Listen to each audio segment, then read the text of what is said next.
Kalau nggak percaya, buka aja TikTok sebentar aja, lihat siapa yang ngomong ijazah itu dipersoalkan, dianggap palsu. Buka aja YouTube, buka aja Facebook, buka aja Instagram. Wah, jutaan orang yang menyatakan ijazah saudara Joko Widodo palsu.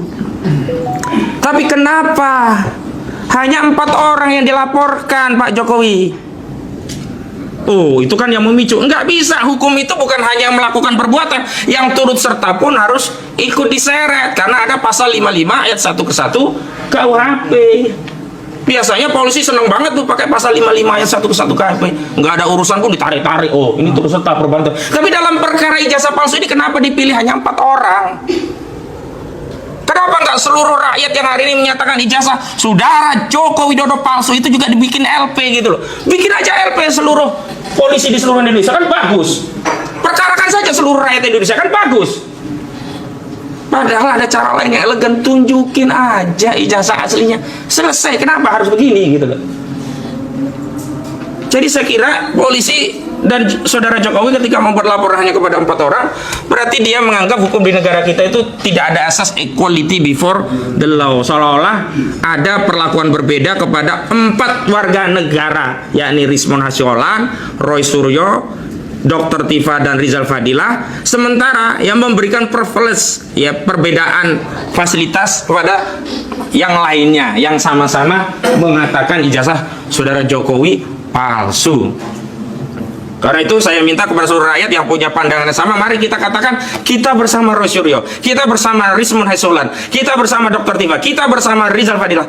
Karena apa yang disampaikan ya 4 klien kami ini adalah apa yang ada dalam benak dan suasana kebatinan mayoritas rakyat Indonesia kecuali pendukung Pak Jokowi. Selanjutnya, kalau kemudian ini dikaitkan dengan Undang-Undang ITE pasal 27A, ini juga sama, ini terkait pencemaran, menyerang kehormatan di ranah ITE. Tapi kami juga nggak takut. Kenapa?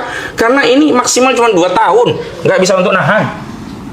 Jadi pasal 27A Undang-Undang ITE, Undang-Undang nomor 1 2024 yang merupakan perubahan Undang-Undang kedua ya 2016 contoh Undang-Undang nomor 11 2008, ini kami nggak ada khawatir. Tapi lagi-lagi kenapa yang dijerat Undang-Undang ITE yang menyerang kehormatan Pak Jokowi hanya 4 orang? Jutaan rakyat Indonesia yang lainnya kenapa dibiarkan? Ini mau menegakkan hukum atau cuma mau ngancam-ngancam warga negara?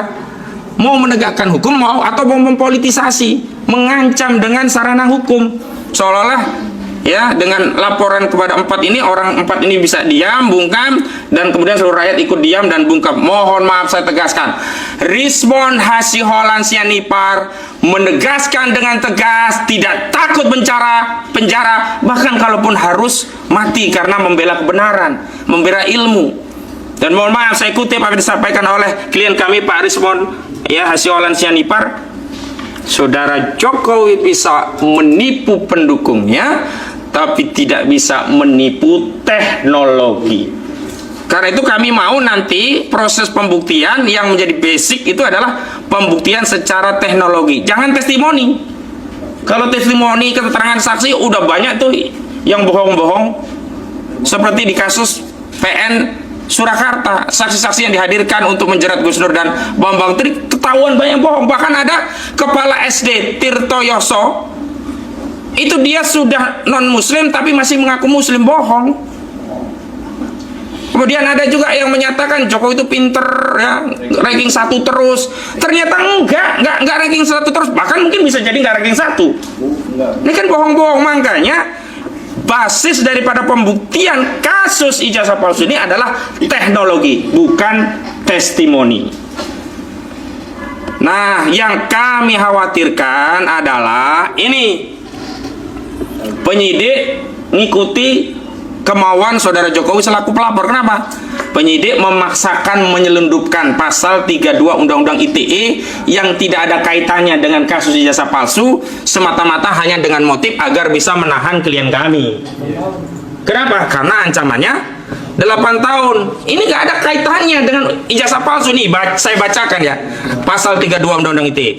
Setiap orang dengan sengaja dan tanpa hak melawan hukum dengan cara apapun mengubah, menambah, mengurangi, melakukan transmisi, merusak, menghilangkan, memindahkan, menyembunyikan suatu informasi elektronik dan atau dokumen elektronik milik orang lain atau milik publik. Nggak ada kaitannya.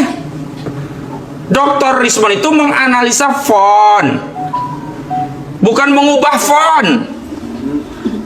Dr. Rismond itu menganalisa spesimen tanda tangan, bukan mengubah tanda tanganannya.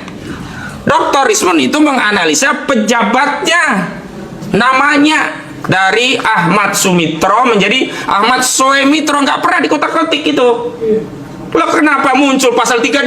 Dari mana ini pasal 32 muncul?